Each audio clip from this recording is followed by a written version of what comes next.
अमित शाह जी, आप हमेशा की तरह बड़े झूठ के पुलिंदे सदन में बोलकर चले गए, लेकिन क्योंकि आपने इस बार फिर से कश्मीरी पंडितों के दर्द और उनकी वेदना पर अपनी घिनौनी राजनीतिक रोटियां सेकी, तो आपकी कलई खोलनी और आपके झूठ की कलई खोलनी जरूरी है।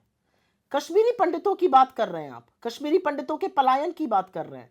जब 1990 में कश्मीरी पंडितों का पलायन हो रहा था, तब विश्वनाथ प्रताप सिंह की सरकार थी केंद्र में, जो आपके समर्थन से चल रही थी।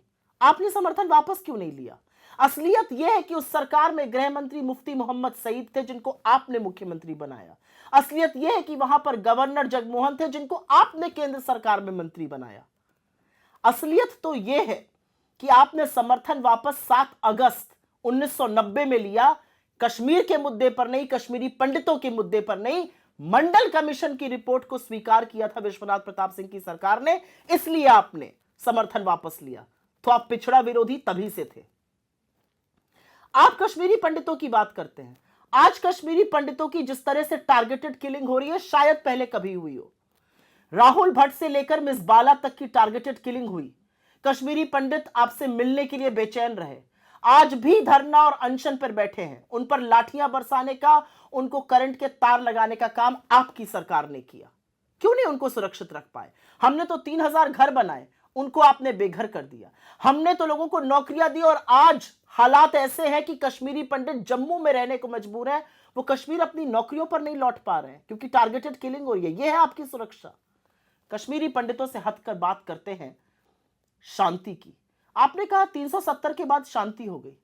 अगर 370 के बाद शांति हुई तो 157 सुरक्षा कर्मियों की और आर्मी के जांबाजों की उस शहादत के बारे में आप क्या कहिएगा, जो बार बार एम्बुश में रजौरी, पुंछ, अनंतनाग, तमाम ऐसी जगहों पर उनकी शहादत हुई।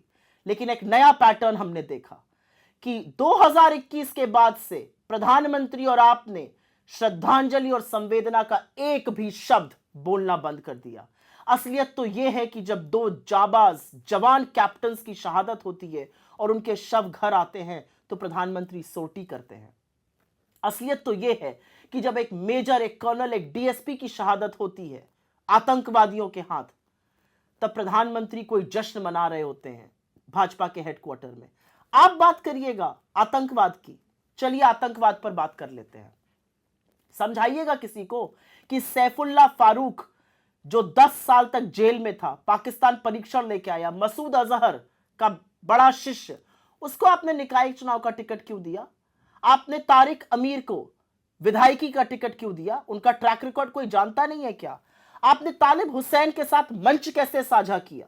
और आपने आसिया अंद्राबी को बेटी बचाओ बेटी पढ़ाओ का ब्रांड एम्बेसडर बना के उसके पोस्टर लगवाए। वो पाकिस्तान जिंदाबाद और उनके समर्थन के नारे लगवाती है और पाकिस्तान जाकर ट्रेनिंग पाके आती है। यह है आपका वतन परस्ती, यह है आपकी असलियत। बता पाएंगे कि बार बार आप आतंकवादियों को गले क्यों लगाते हैं? और एक बात और, ऐसा क्यों होता है कि जब जब भाजपा की केंद्र में सरकार होती है, तभी रघुनाथ टेम्पल पर प्रहार होता है, तभी अमरनाथ यात्रा पर प्रहार होता है, हमला होता है? ऐसा क्यों है? किसको बचा पाए आप कश्मीर में? ना आप कश्मीरी पंडितों को बचा पाए, ना वहां पर आप शांति बहाल कर पाए। और क्योंकि आप चुप रहेंगे तो सच नहीं बदल जाएगा कि कश्मीर में आज भी हमारे जाबाज शहीद हो रहे हैं।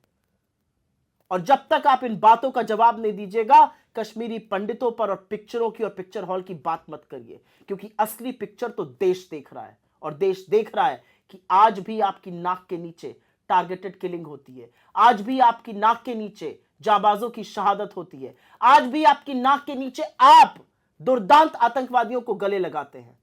जब ये सब करना बंद कीजिएगा, तब कश्मीर पर अगली बार बात कीजिएगा। नमस्कार, मैं हूं मानक गुप्ता। अगर आपको हमारा ये वीडियो पसंद आया हो तो इसे लाइक और शेयर जरूर करें। और हां, हमें सब्सक्राइब और फॉलो करना ना भूलें, ताकि आप देश और दुनिया की कोई खबर मिस ना करें। तो जुड़े रहिए हमारे साथ और देखते